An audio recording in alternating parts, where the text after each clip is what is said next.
So you guys were the free Keene of atheists. You're We were free Keene of atheists. We are totally free Keene of atheists. There is undoubtedly we were the free Keene of atheists, except we had better hair.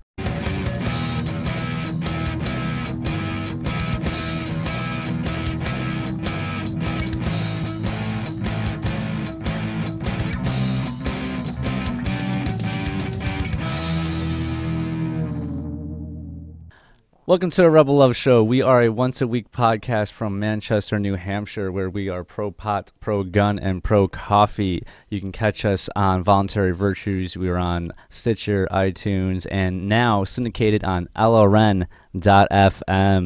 I am Mathias. And I'm Shire, dude. And today's guest is none other than Carlos Morales, who is the CPS whistleblower, podcaster, YouTuber, activist, and author of a new book. Yeah. Amazon. So, yeah, I actually did what human beings are supposed to do in order to kind of leave their legacy for future generations, or at least since the last 100 years or so, which is actually write a book rather than just produce a podcast, which I did do and I continue to do. The book is called Legally Kidnapped, The Case Against Child Protective Services, found at legallykidnapped.net.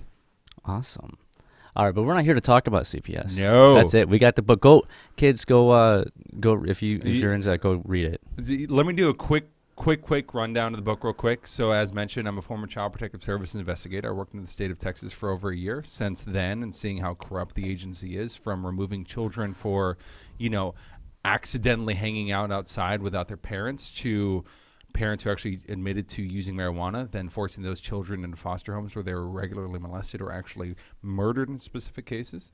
I do discuss a lot of those points in the book, and most importantly, the book has helped out hundreds of families, prevent them from getting their children taken away from them. So if you're interested in the topic of Child Protective Services, and if you want to know how to not get your kids jacked by the state, go to legallykidnapped.net. The book is a whole $3. So if you can't afford $3, get a job. I don't really know what else to say. Yeah. Yeah, if you need help with CPS, go buy that book. Yeah, and honestly, I don't have a Bitcoin thing for that because it's through Kindle, but you can send me a message on Facebook. I've had people just send me Bitcoin. I just send them the PDF, so it's all taken care of. There you go. Oh, that's cool, man. Yeah. Yeah. That's actually pretty cool. Would you accept know. Dogecoin? It has to be at least 800 million Dogecoin to get one book. Wow. It's a lot of Doge. Is it a lot of Doge? I have no idea. I have no idea. I don't have the conversion rate on me. Shouldn't you know that? Shouldn't you at least know what $1 Your fan base is going to be upset that you don't know how much Doge is going for. How much Bitcoin is Doge going for? What's the ratio? Oh, Satoshi? I couldn't tell you. Bitcoin's taking a dump right now. It's taking a time big to buy old is shitter. now. It's making me sad. It's definitely time to buy. Don't get me wrong. What is it at? 321 right now? 300? Is it No, below 300? it's below 300. Ooh. Oh God! I looked at it yesterday. It was 320. Well, no. Just think of it in terms of rubles. It's 3 million rubles, I'm sure, right now. So you're good to go. Because as long as it's great. Because Russia right now is going through the drop off that the Austrians have been estimating or guessing that America would go through since the 70s. Because like Austrians and narco-capitalists, everything else, they're always talking about how there's going to be this economic collapse, yada, yada, yada. But we're still able to go to a store and get bananas for 44 cents a pound. And legitimately, almost everything is insanely cheap. Like the fact that you can go to a store and get a head of lettuce that took 6 months to grow. They packed that thing. They shipped it off. By the way, there was oil involved just in the making of every single part. In fact, there's 2 calories of oil per 1 calorie of food that you get. So there's all that push, every single thing, going uninvolved just to get you your fucking lettuce, and you get mad because 88 cents a pound, right? I mean, that's absolutely absurd, right? So you think about all that amount of work. So for me, the idea of hyperinflation, economic collapse for the United States, it doesn't really look all like that's going to happen soon, although I know stats, yada, yada, yada. But when you actually look at Russia and how easy it was for that collapse to happen because they are run by a crazy, charismatic tyrant who decided to stick all of his money in natural resources like oil, and then the United States comes along and goes, hey, guess what, fuckers? We invented fracking, which then shot down the oil prices completely, eliminating the market run by Russia, which is going to lead to that collapse. We're talking in the next couple months, that entire government can completely collapse. which is fucking exciting. That's great, Yeah. man. It's just interesting watching it from the background. I haven't even seen much in Russia. I haven't even been reading much Oh, well, about the it's Russia really thing. it's really interesting what happened because oil right now, if you actually look at the decline, you don't see it completely in gas prices. You kind of see it, right? It's like, oh my God, it's like $1 cheaper or it's $1.20 cheaper. But that's because there's contracts by oil companies so essentially like whenever you're setting up for an oil company to get oil in your place or something, a lot of times what people do is they sign a contract with oil companies for the next year, this is how much it'll cost us. Well, because it prevents it from going up, supposedly, right? Well, since it's going down, that contract is still set. So you're not seeing it so much with gas prices, but you're seeing it with manufacturing. And the reason for that is because of fracking, right, which is going on in North Dakota, Texas, Pacific Northwest. I mean, it's going on everywhere we could possibly do it right now. So what was interesting was oil prices were shooting down. So there was a lobby that was formed for OPEC. You know, OPEC, although we don't actually get that much oil from them, everyone else does. OPEC, the thought was OPEC's prices were shooting down for oil. That's how they make all their money. So what everyone thought was going to happen was that OPEC was actually going to prevent or stop oil production in their areas so that the oil prices would shoot up. They didn't. They played the long game. Instead, they're going to keep oil production going. And what they're hoping to do is that if the prices go down even more, it will no longer be economically feasible for American companies to continue to frack, right? Because if we start getting to the point where gas is costing you less than $2 a gallon, a lot of those places in North Dakota, Texas, and everything else are going to start shutting down because they can't even afford to keep it up. So it's really interesting how much oil plays a huge part into everything that's going on right now. But definitely Russia is completely fucked. Wow. I have not tied all that together, man. I feel like I've learned something hugely new right now. Yeah, Good. I haven't tied a lot of I'll be honest, I haven't paid attention to much foreign policy of the United States since I moved. I don't know. I haven't read much. I used to all the time. I drive about sometimes I drive like 200 miles in a day. And as a result, you really, really start to notice those gas differences. So I was like, why the hell is the gas getting cheaper? What's going on? And fracking's always been kind of a keen interest of mine. I was actually going to work for a company in Texas when I was living over there. Decided not to. But fracking is really, really interesting because there's so much misinformation as to whether or not it's a good or positive thing. And it's because it's a complicated issue. And people on the right who are, everything, any single thing that'll move money forward is good. And then people on the left or the conspiracy folks who just think everything's bad, well, it always turns out that it's a little bit more complicated than that. So on the topic of fracking, it's completely case dependent on whichever state it's going on. Yeah. But it's really cool. Like the fact that the price going down. The price is going down is cool. But the fact that North Dakota right now, just North Dakota, has enough oil there to be able to power the United States for 100 years. And that's just with the technology we have right now. Which is, I mean, that's absurd, the fact that it can just keep going.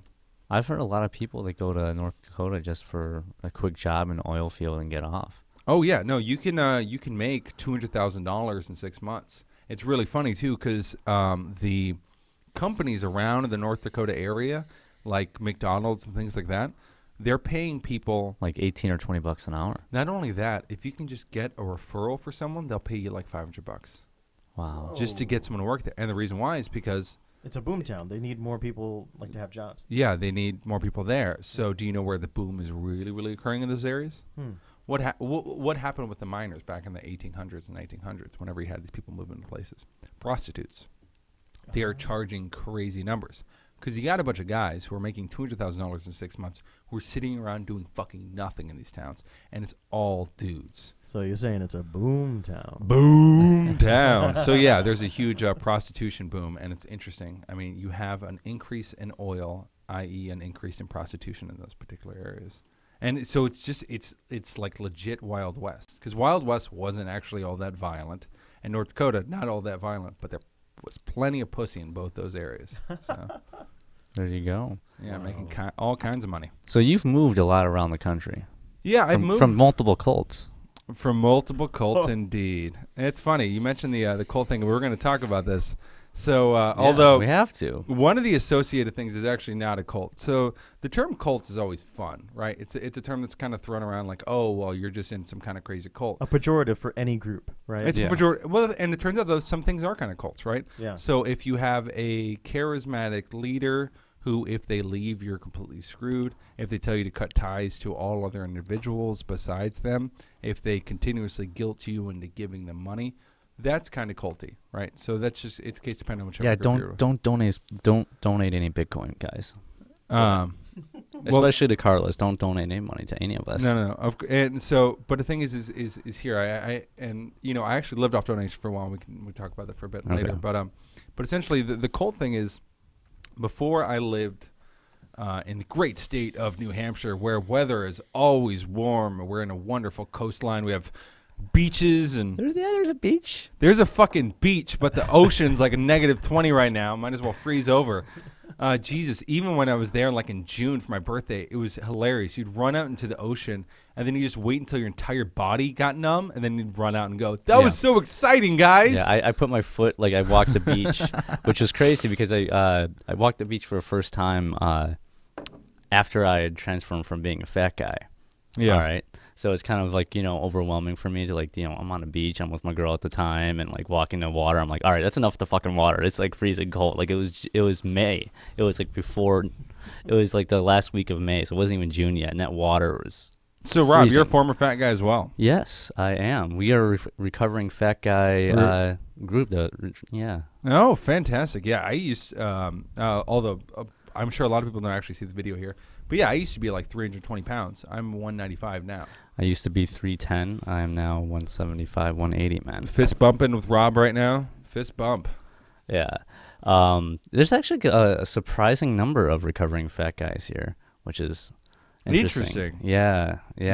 I've met multiple. You're like the 4th or 5th free stater. Yeah. That's really interesting. Well, I mean, I guess it goes into, whenever you're kind of becoming a libertarian, you are taking a certain stance against paternalism or coercive paternalism, someone else forcibly taking care of you. Yeah.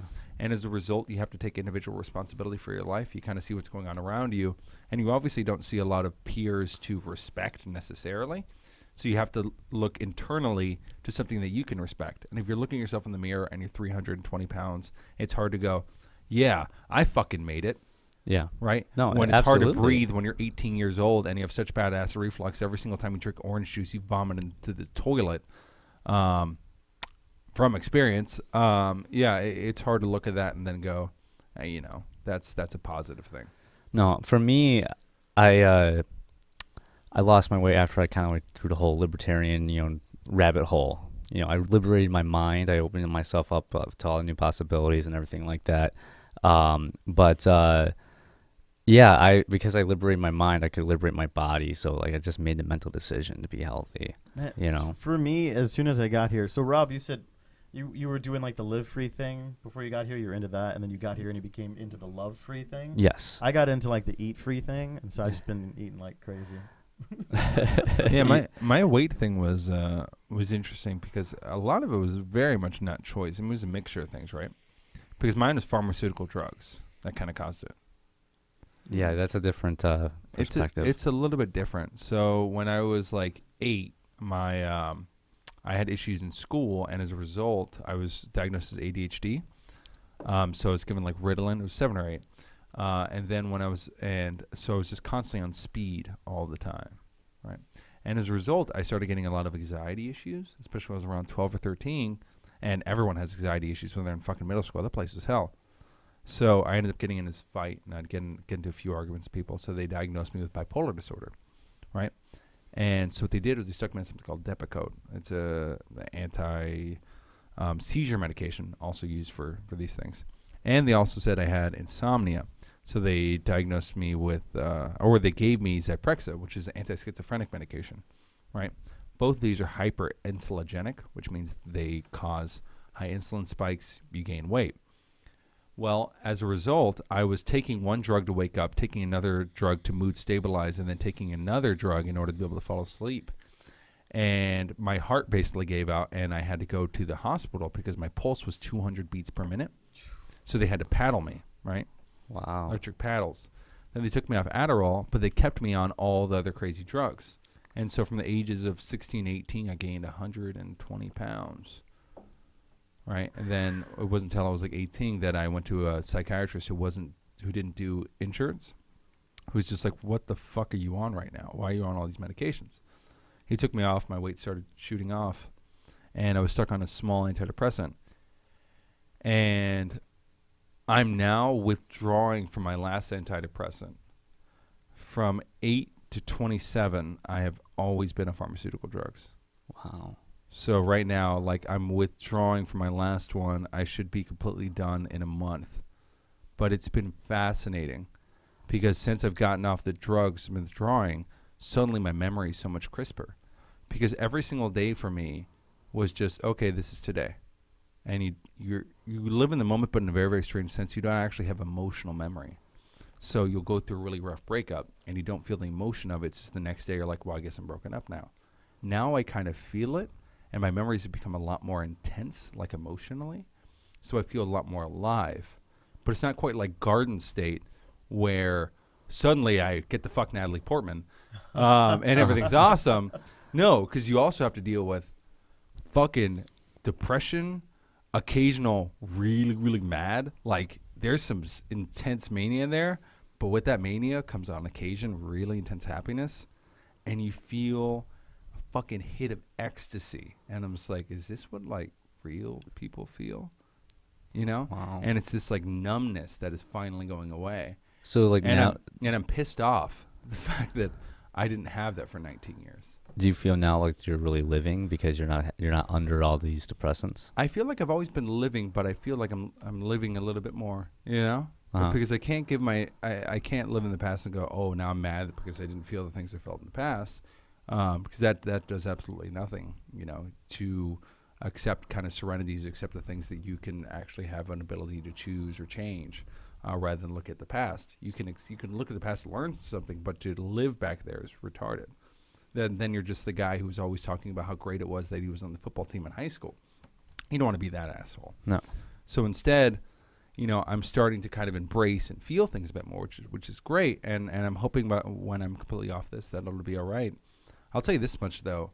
Concentration-wise, I'm so much fucking better. Oh, I can imagine. You don't have that cloud over you. Yeah, I'm just like, okay, I need to get this thing done now, and then I go do it. And I feel that kind of productivity so much more. And it's a really wondrous kind of intense feeling. I'm digging it. All right, well, get it. Is that what you use for your book? Huh? Would you have been able to do your book if it hadn't been on Well, all this? Well, that's impossible to know, right? Like the book was really a result of a year and a couple months ago, last September, I came out against Child Protective Services, like with the actual podcast. But the thing is, I had actually moved out of the state. Basically, I got divorced, right? I was married, and then I quit. And then I ended up getting divorced, and I was like, okay, well, apparently I'm not going to have any kids anytime soon. I fucking drove immediately the day after my divorce out of the state to North Carolina. I was like, well, I'm taking a huge risk because I can get shot for what I'm doing. Mm-hmm. I could go to jail, but I have no one that's relying on me, right? Yeah. I have there's no one who's not going to be fed if I do this. Yeah. And there's a lot of people who can help. So after I came out against the agency, I started doing all these podcasts and videos and things like that, kind of doing stuff. And then I started doing a lot of legal help with people, which I started living off donations, honestly, is because I was doing 200 emails a day, you know, fucking, okay, this is how you do this, this is how you do this, and this is how you do this. But realistically, you're making nothing an hour. And I was really busting my ass because I was trying to, in a sense, atone for my sins, but also trying to kind of find myself in a way. Mm-hmm. And then it was a realization that, okay, I can send people 30 podcasts and hopefully they can decipher and remember exactly what to do, or I can give them a 100-page book and see what I can do with that. And thankfully the book did really well. I released it for free for like 3 days. Got something like 8,000 or 10,000 downloads in like 2 days, and it got #1 in all nonfiction on Amazon. There's like 200,000 books. That's huge. And by the way, the book is fucking anarchist as shit. I don't even play around. Like the end is just like there is no reform. The government, the CPS works exactly how the government works. It's a microcosm for the state. This is why we need to annihilate this entire thing. We need to go back to We're not going back. Fuck conservatism. We're progressing into the future without violence, which isn't something that's ever existed, but rather acknowledging the fact that we have a played a part with other individuals we are working with in our own lives. And so to externalize or try to project the change that we want to have through some kind of voting mechanisms is absolutely worthless. So if we want to have an end to child abuse, we don't do it by moving the locus of control from the individual onto an external authority that is a coercive monopoly. Instead, we actually go out and say, hey, this is not the right way to raise children. And secondly, of course, realize the fact that it is a coercive paternalistic agency, which then, is ever domineering across so many different families that has led to, there's 350,000 children in CPS care right now, just in the United States, right? That's a fucking catastrophe. So I felt that if I could catalog that and put it in a way that makes sense easily for people to be able to decipher, that's the best benefit I could have for society and myself in this particular case. Because in part, it was almost me washing my hands. Yeah. No, in the sense of, okay, I can keep releasing these fucking videos and maybe some people will see them. And some of them, like I had a podcast, I had like 45,000 downloads. I was like, holy shit. But still, I'm only speaking to the people who already are searching out for that. What about the people who, you just message your mom, oh, did you hear about this thing? Well, if they listen to my podcast, they can hear like crazy audio edits and like this really intense production, but they still don't get it, right? Because it's not in their hands. And as a result, I will state, though, in regards to the book, there was a little bit of criticism because there's a little bit of issues with grammar. There's a few like tiny fucking grammatical issues that people hobnobbed about, and so I'm paying someone a boatload of money to re-edit the whole book with Bitcoin to fix stuff up, and then I'm going to print it out, and it should be ready to go in March, like a second edition. Okay. But even if you pick it up right now, it's not like you get the second edition for free. It just re-updates. Oh, that's cool. That's awesome. So yeah, that's everything about CPS. So let's get back to more. Well, hey, I was just telling you that you got off of drugs and you wrote a book. Congratulations. I'm in a bit of a tangent right now, man. I know. So I'm all good to go. All right. So going tangent wise, what was your first cult like? Okay, so my first cult was actually the Catholic Church. All right. Oh, well, we keep going back in time. Well, my first cult was the Catholic Church, right? Because I was an altar boy for the Catholic Church. I actually did like Life Teen. Something that I think everyone pretty much gathers from me after meeting me for 5 minutes is that whatever stance I have, I'm fucking passionate about it. Yeah. So I was really afraid that all my friends are going to go to hell. I was a kid. That was the thing. It was like because you were constantly in this concern because this great fucking domineering asshole in the sky was going to send a lot of people to hell who did not accept the word of Christ, right? And it says it's pretty clear in the New Testament, right? The only way to heaven is through me, through Jesus Christ. What about all those assholes in China? What are they going to do? So I started getting really, really obsessed with the Catholic Church to the point of, I remember what really, really kicked it for me. Do you remember the hell houses? No. They were a thing for like a second. It was mostly in the South. And they were essentially these churches. On Halloween, they would scare the hell into you, right? So I talked to my dad. And we were like, I was like, oh, my friend said that there's some crazy, scary house at a church. And it was really, really intense. And my dad was like, are you sure you want to go? I was like, yeah, I want to go. And I think about it now. I'm like, this is before the internet was really getting huge. So my dad had to like go out of his way to figure out what the hell this thing was. So we go up to this place in this long line. And so we get into this room in this dungy church. And a demon comes out, right? This guy dressed up like a demon. I think about it now. I'm just like, I would punch that guy in the fucking dick right now.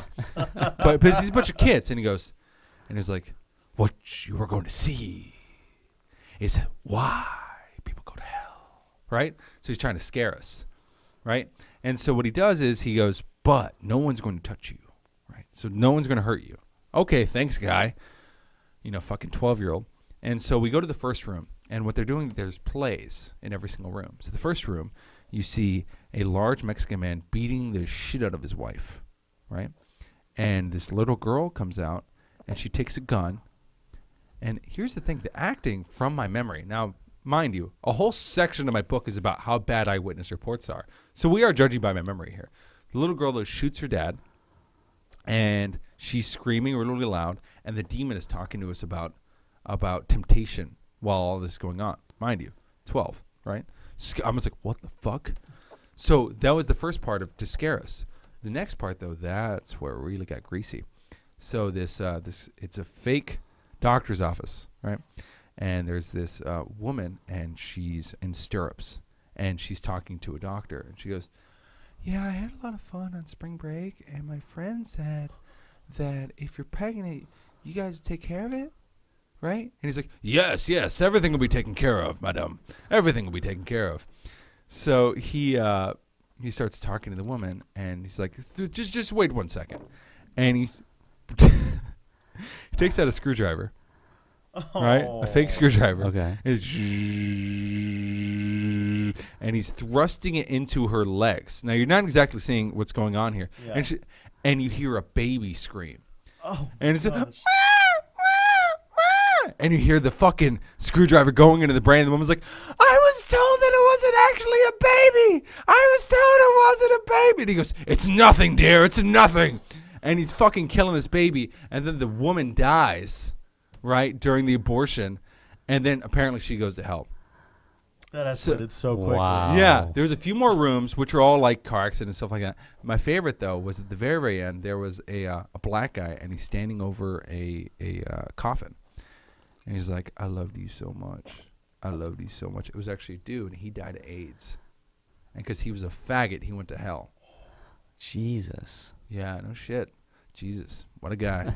So then what they do is they scare us. Those are all like the sins, right, according to them. And so then they actually bring us to hell, right, like into this layer that looks like hell, like hands are coming out of prison things and everything else. This is really theatrical stuff. You know they had a lot of crazy Jerry Falwell money behind it. And you hear this crazy just sounds, everything else. And then out of nowhere, in the back, you hear Ric Flair music. Do, do, do, do, do. And it's a projecting huge light, and it's Jesus Christ. And he's like, I can save you. I can save you. So we all run to Jesus, right, because he's going to save us. And he takes us to this room, and he's telling us about hell and everything else. Is Jesus Christ. And this woman runs into the room, and she goes, why am I in hell? I went to church on Sundays. I'm Catholic. And then demons grab her, and they go, you didn't do enough. And they fucking pull her out because she was like a laxy Catholic. Right, she didn't go to church often enough. She wasn't giving enough, and that was, to me, with CPS. I had kids pull a gun out on me. I walked into houses filled with shit. I have seen way more fucked up stuff than anyone ever needs to see.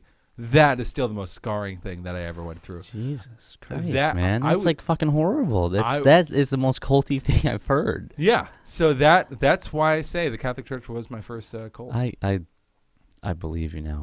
I understand you so much more now. Yeah, that explains your personality a lot. That would scar anyone. Yeah, it was pretty bad.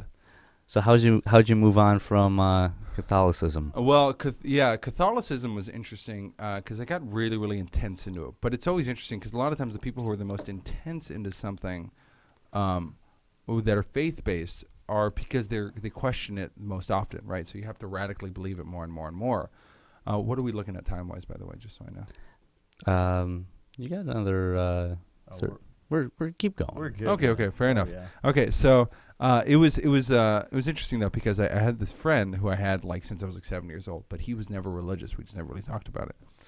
And I was like 15, and I started really wondering about the church thing because I started having questions in my own chest. I was like, is there a God? I don't know if there's a God. And my friend was telling me that he was reading Nietzsche. And I was like, well, that's interesting. So I started reading some of him. I bought like this book that explained nihilism. And then I looked it up on Wikipedia. And I was like, okay, well, nihilism, that seems interesting. So I started reading a bit about atheism from there. And then me and my friend, we'd look up on TV, and we switched the channel, and there's titties on the TV. I was like, what's on TV? Turns out it was Penn and Teller's bullshit. Oh, nice. So great we show. start watching that show, and we're like, oh, wow, this is interesting. And he started talking about atheism and stuff. We're like, what the hell? Yeah, Penn's a huge atheist. Big Penn's, atheist. dude, Yeah. I still listen to Penn Sunday School. He is my Jesus. Totally. Now, from there, I hear about Ayn Rand, and I hear about atheism at the same time. So thanks to the internet, I started just really, really reading about atheism. and it was the Atheist Debater's Handbook, which is actually a handbook for atheists to debate Christians that I read while a Christian. Totally got me.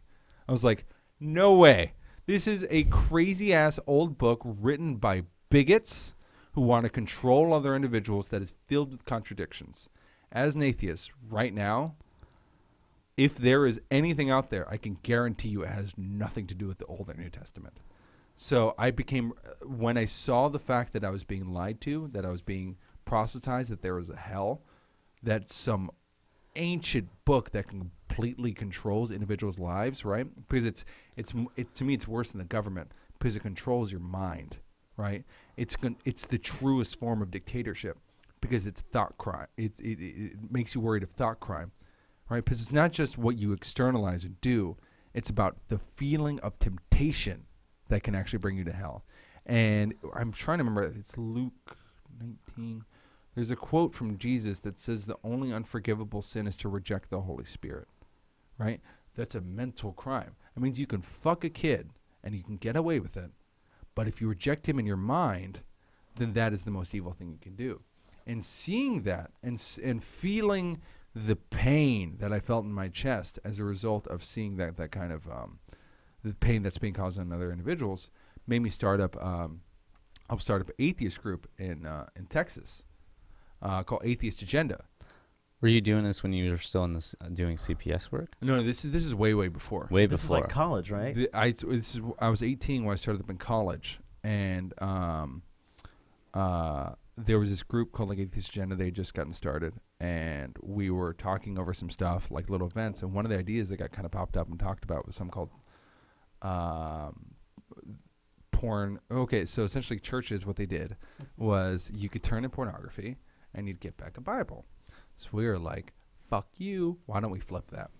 And so we invented this little event called Smut for Smut, where individuals were able to turn in their holy scripture for pornography. Reason being, if you want to talk about demoralizing towards women, what is more demoralizing towards women? A text that, pictures that involve them being naked versus a text that states that, Moses goes into an entire tribe, decides to annihilate everyone for believing in the wrong things, decides to kill all the old women and tell all of the men to keep the virgins for themselves and do with them what they'd like, right? That's way worse than any porn ever. So we started that up, and I started up the Smut for Smut thing. Ended up getting to meet like Sean Hannity and a bunch of other assholes on Slow News Days. And that's kind of how I got it started doing this kind of stuff. Wow. I did atheist activism for like 6 years. I got to meet Dawkins, Shermer. I didn't get to meet Hitchens before he died. I got to meet Sam Harris. I got to go through that whole gamut. Wow. And so my background was atheist activism. I'm still an atheist activist in a sense, but that was like I was hardcore into that shit. I'm kind of stuck in the whole Smut for Smut spiel. So you're telling me that it's performance art. a church, yeah, I get it, but a church was giving away Bibles for porn, and you were giving away porn for Bibles. Mm-hmm. And that arbitrage market must have been fantastic. It was Because fun. like some porn DVDs, like what, $25? Not that I know, but they're like $25 a DVD. Oh, okay, so it was interesting. We at first what we just got some like porn mags. And then we went to Craigslist. This is so fucking funny. There was a thing that actually said selling 50 pounds of porn for $50. They measured it by the pound. So we were like, we're fucking set. So we went over there, and we ended up getting 100 pounds of porn. They had more. Wow. How do they have so much porn? No, it was 100 pounds of porn. It was an ex-wife, right? And her husband had left to like Iraq, and he was a porn addict or something. And she was like, I'm selling all this. And I talked to her about what we were doing, and she was totally cool with it. I gave her $50. We got 100 pounds of porn. I mean, heavy boxes. And we were good for like fucking 5 years on that. Wow. We were good to go. But we did get a thumbs up from Larry Flint, which was like the biggest whoop ass. Dude, that's so awesome. hardcore. But it was funny because the atheist community, a lot of those pussies hated us because they were like, this is what's wrong with atheism. I was like, yeah, what's wrong with atheism? In fact, they're talking about us and not you. So you guys were the free Keene of atheists. You're We were free Keene of atheists. We were totally free Keene of atheists. There is undoubtedly we were the free Keene of atheists, except we had better hair. And way more women. Speaking of way more women, I really wanted to get to. You said you drove to North Carolina earlier. Why would you do a thing like that? Oh wow, we're jumping ship here. Yeah. So I moved to North Carolina essentially right after the divorce. I was like in this pretty intense state where I was like, what the fuck am I going to do now? And I was thinking about the Free State Project because that had already been a pork fest, but I was worried that when I got there, I didn't have a job or anything. I was like, I don't know what the hell to do. And I didn't really know anyone there. The only person I knew in Free State Project was Brett Vanat, School Sucks. Like, that's it. That's the only guy I knew. And I had been talking to Chase and Justin of the Blue Ridge Liberty Project. And they were like, hey, we have a place for you to stay. You can help run out our business over here. We can knock all this out. I was like, fuck it. Asheville is gorgeous. It still is the prettiest place I've ever been to. It's ridiculous. So I drove up and I lived I worked at the Blue Ridge Liberty Project for like 8 months. Wow. Yeah. And they still love you there, man. Like. Yeah. Still mad love. No. I still love the people at the Blue Ridge Liberty Project. I moved to the Free State Project because there was more libertarians up here, and there was a bigger nest for me to be able to kind of work with of individuals. Blue Ridge Liberty Project is great, especially if you have like kids and shit. Yeah, they're big on the peaceful parenting. They're big on the peaceful parenting thing. They're big on community things like farming, stuff like that. It's a great place for that kind of thing. I always do argue, when someone brings up, well, the Free State Project is some of that. I'm like, okay, I'm with you, but like you not would never as much of an emphasis. No, you would never have something like the Quill at Blue Ridge Liberty Project. Yeah. Every event you're going to go to is family friendly. You're going to be cool to go. Stating that though, even if you don't have a family, if you're in Asheville, North Carolina, where there's 3 females to 1 male ratio, there's the lowest BMI in the country. There's more breweries than you could possibly ever shake a stick at. You have a 20 to 28-year-old range that is massive over there. If you're a single man and are moderately good looking, it is a great place to be, especially after a divorce. Oh, man. No one will ever say that about the Free State Project. So there are huge benefits to the BRLP. I'm glad I'm here. I'm glad I'm working with the Free State Project now, and I'm totally cool with that. But you will never find me being the person who's like, fuck those guys. Because Justin and Chase, I have to thank Justin for such a massive amount of why anyone even knows the hell I am. Yeah. He has such a huge network for social networking. Like, my podcast was like 50 people before I moved over there. Now, of course, my message is what mattered, but people needed to know I even existed. And he really pushed the shit out of me. He pushed the hell out of the book. I mean, he's great. Like, for me, like, I know there's sometimes there's hate between people in the Blue Ridge and FSP and whatnot. I'm all for the whole, I'm nice to those guys. Like not everyone fucking wants to move to New Hampshire. No, no, I hear you. I've seen like the arguments on both sides. I saw the whole spat that went down with Chase and Carlo and whatnot, and like, I don't know. I hope them success, but I'm obviously here. But I mean, for me. Well, and we can cut the brass tacks on this particular things. It's more of a selective, exclusive type of group thing, and that's different than Free State Project. It's very niche. Let's be honest here. Yeah. With the Free State Project, if we get 20,000 people who randomly decide to move here, I'll probably like 5% of them, and I'm guessing a huge percentage will end up being Christian nutters who vote. Right? For me, that doesn't actually move anything towards liberty at all. Right? Yeah. If you believe in voting, if you're a Libertarian Party type of a candidate guy and you love shoving Jesus down people's throats, go fuck yourself. Because you matter to me as far as liberty is concerned about as much as, I don't know, Mitt Romney. Like, for me, like, I don't mind the minarchists that come here. I didn't come here as a minarchist, but people do. I'm fine with that because most minarchist to me is different than what I mean, there are Christians that come in here. Yeah, see, I'm on the other side of that. Like, for me, as long as they're not trying to force me to do something, I don't really care what they have in their mind. It's the philosophical argument is what matters more than anything else for me, at least. Faith is the number one issue. Faith is the problem when it comes to government. Faith is the problem. What if they're completely peaceful? It's about the locus of control. Right? Here's the thing. If your knowledge base or the way that you find reason is through an external authority figure, that external authority figure can change its mind. right? So God could be, well, God's peaceful to me right now. Well, God could switch on a hat, and your moral compass is related to that, right? So if your morality is not based off of some kind of reason, if your knowledge basis and your understanding of epistemology is not grounded in reality, rather through some kind of external thing, that causes a fundamental issue. For me, methodology matters just as much as the answer that you get, right? So we can both agree, it's a philosophical conundrum kind of thing. If we're both agreeing on the NAP, aren't we both fine?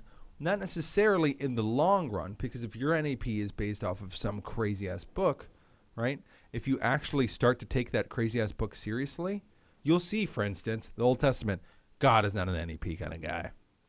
He's I'm going to flood the entire world kind of a guy and fucking drown babies, right, because they believed in the incorrect God, even though he never even wrote out which God to believe in. Bit of a loophole, guys. Yeah. Bit of a loophole. Oh, by the way, and then finally, whenever he does kind of decide to do that, at one point he actually wanted to kill Moses. But do you know what Moses' wife did? She cut off the foreskin of one of their children, rubbed that foreskin on the feet of Moses, and then God goes, "My bad, I'm not going to do that today." See, if your reason and your philosophical thinking comes from that, we got an issue. That's why I always carry around a little pouch of foreskin on me. Now, I'm not a statheist, though. The thing is, atheists can be just as big of Nazi progressives. The progressive movement of the United States was one of the worst things that's ever happened, right? Like ever in history. Absolutely. The eugenics movement started in the United States. That was a result of it. And a lot of those guys, Francis Galton, for instance, the guy who coined the term eugenics, was the second cousin of Charles fucking Darwin. Right. Yeah, weren't the Nazis like contacting scientists in California and stuff? There was actually a scientist in the United States who was a eugenicist who stated the Nazis are doing better at our game that we invented. Well, yeah, I mean, This is during Hitler was inspired by the eugenics movement. He was, although to be fair, Hitler was inspired by a lot of shit. That guy was nuts because he considered himself like he was very, very Christian according to him, but he had all this like weird pagan stuff mixed in there and some weird eugenicist stuff. Now, his views on the Jews thing, that wasn't completely eugenics based. That was also during the end of World War I, Israeli banks did give money to the British in order to be able to shoot over the Germans in order to be able to essentially ensure Israel afterwards. As a result, you ended up having the Treaty of Versailles, which then destroyed the German economy. So shooting it as the Jews are the enemy in this particular case, when they were the bankers who then funded their enemy, you can make that argument. There's already kind of a culture behind that. So eugenics, certain aspects of the eugenics movement were taken from, progressives. But within the United States, the eugenics movement was more tilted towards what was codified as savages. Now, of course, not of course, a lot of people don't know this, but Irish people were considered lower than niggers. We're talking about until the early 1900s. Yeah. Right? They were the first. No Irish need apply. Yeah, they were the first slaves in the United States. It was actually white people. So they were gone against as far as their particular race. So were Native Americans, so were black people, and there was like all these scholarly books about what was considered like the best versions of whites, right? It was great, and in the United States there was 100,000 people forcibly sterilized in the course of 1904 to 1974. Also brought up in my book, Chapter 1, The Truth About Child Protective Services. Yeah, it turns out like CPS, it has like its founding in like eugenics movement. Really? I didn't even know that.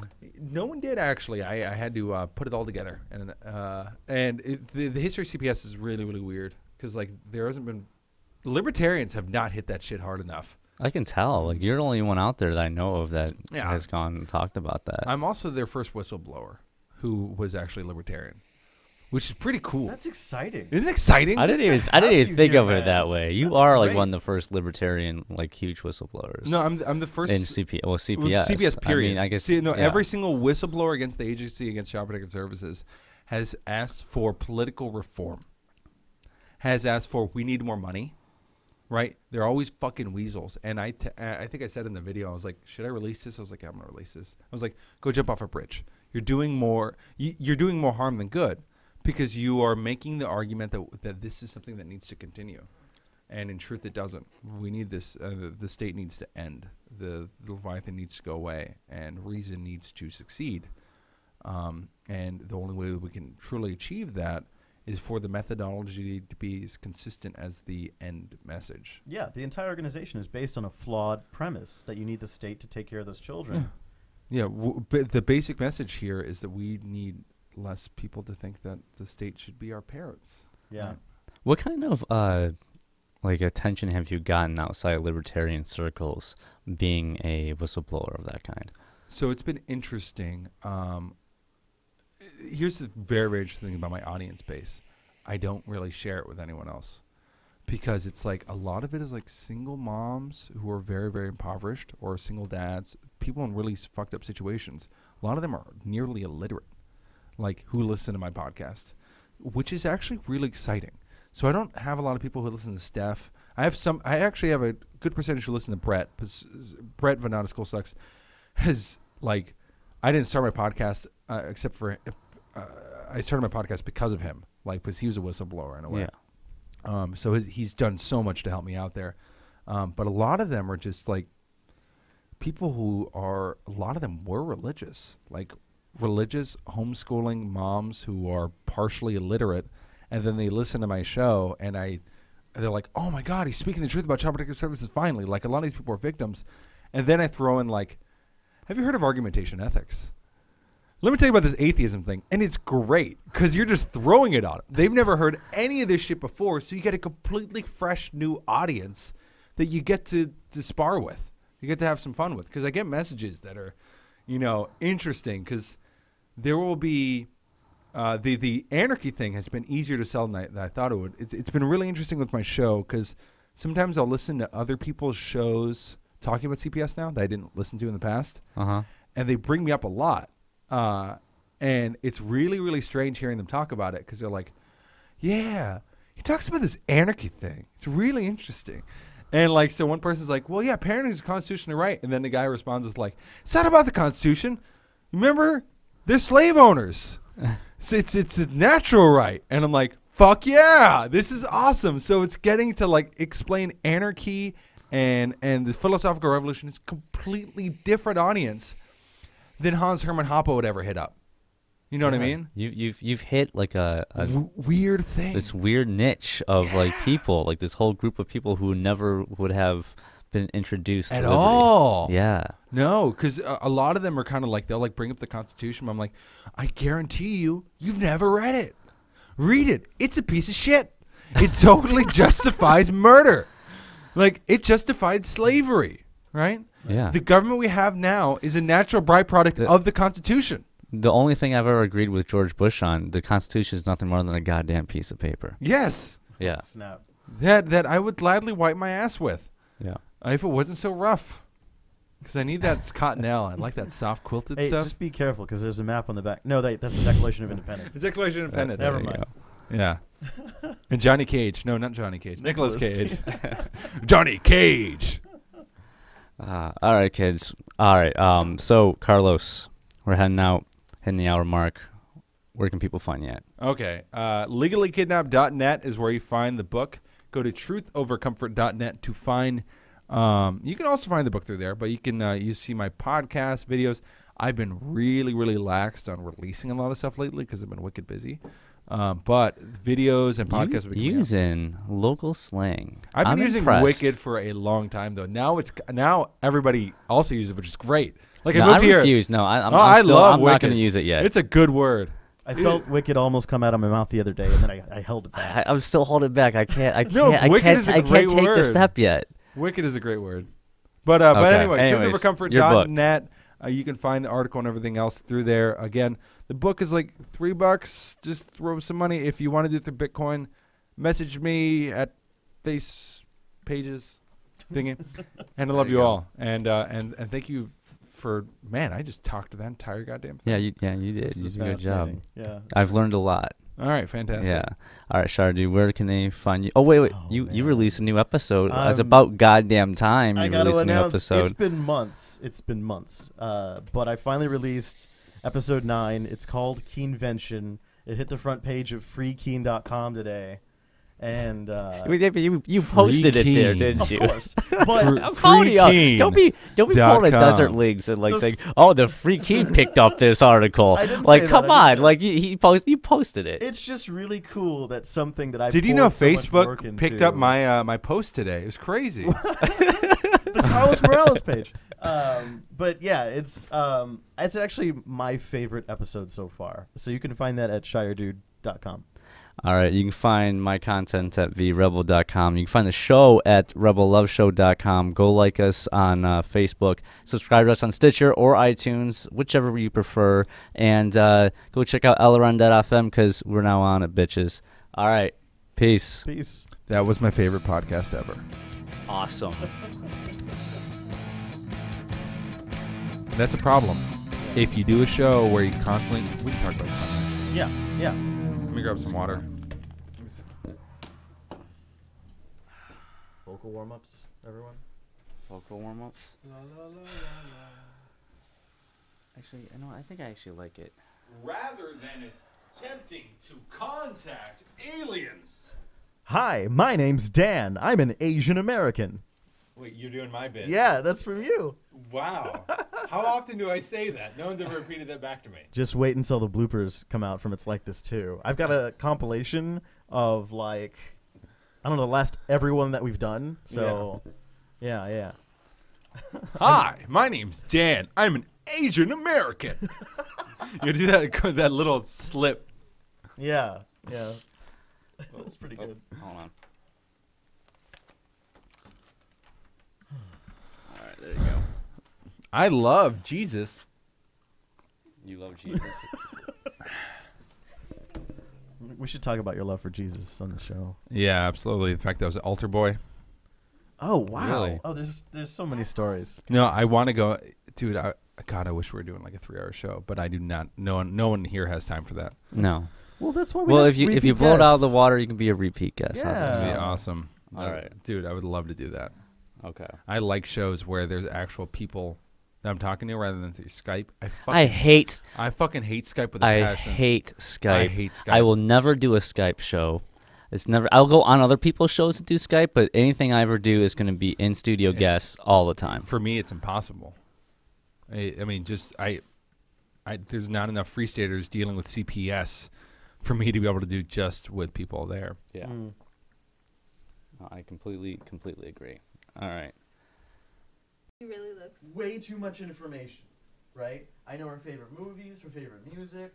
I know who her friends are, what kind of like humor they like. You know. Why Like, is that bad? I know all this crazy stuff, right?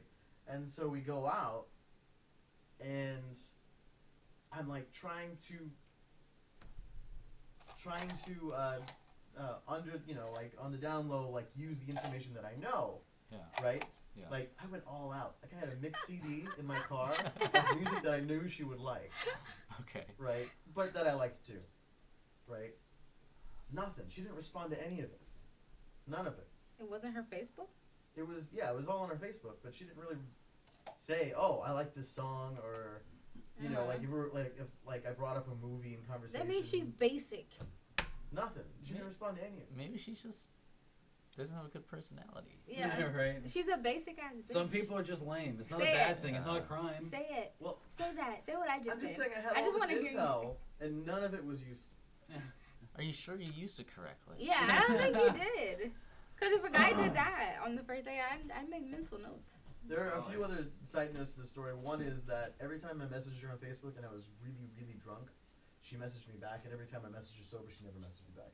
So that tells you something about your personality. And then the other thing is, You're a lady killer when you're drunk. the other thing is, I met her when I had a beard, and I shaved the beard before the date. No. Yeah. No, that was the killer. That was the killer. She didn't. If you, She just wanted the beard. she did. You don't love me, bitch. You just love my beard. Exactly. I've had that experience. Like, Hey, you hey, better guys, look how I'm your up picture here. says. I'm up here. Yeah. I need How to have dare something you. braided in my beard that says "I'm up here." That's No, but I myself, if I take my beard off, I look like the Gerber baby. yeah. Like I literally look like I'm 12. Like, That's disturbing. I know because women have actually rethought the status of our relationship based on how much younger I look. They're like, oh, Jeremy, I don't think so. No, it's all based on I the don't want you to beard. look like my little brother. That's how I based the status of our relationship. You don't like it when I shave. When he shaves, he's on his own. Well, sometimes it gets too long, man. Sometimes I just need I like to hit the reset button because it grows back I so do quickly. that too, yeah. It's literally like 5 days. It's like maybe 4. Like it's I not just that. want him And then to it's to the point where never like shave it looks like I have a beard. Yeah. But sometimes I just need a. I need a Men reset. just need to stop shaving. Okay? Just stop. I regret it every time I do it. But you trim it. Why do you trim it? Why are you trimming your beard? Why are you trimming your beard? Stop it. Because I don't want to look like one of those fucking I crazy know. libertarian people. I want you to That's have why. hair I'm trying to bring every- some class to this joint Like by to trimming me, my beard. like to me, this is insanely long. Like this is too much. No, like I'm it's, gonna like, have to trim it a perfect. little bit. Like that, yeah. I don't like the whole. Yeah. See, it's You know what it's this cool sounds when like? it comes up on the cheekbones. This like sounds like Viking if a style, bunch of but girls then it were talking hobo about and getting breast yeah. crazy reductions man. right now. You know, I write manifestos in the woods and stockpile weapons and write greeting cards. You're Yeah. you're taking away the flair.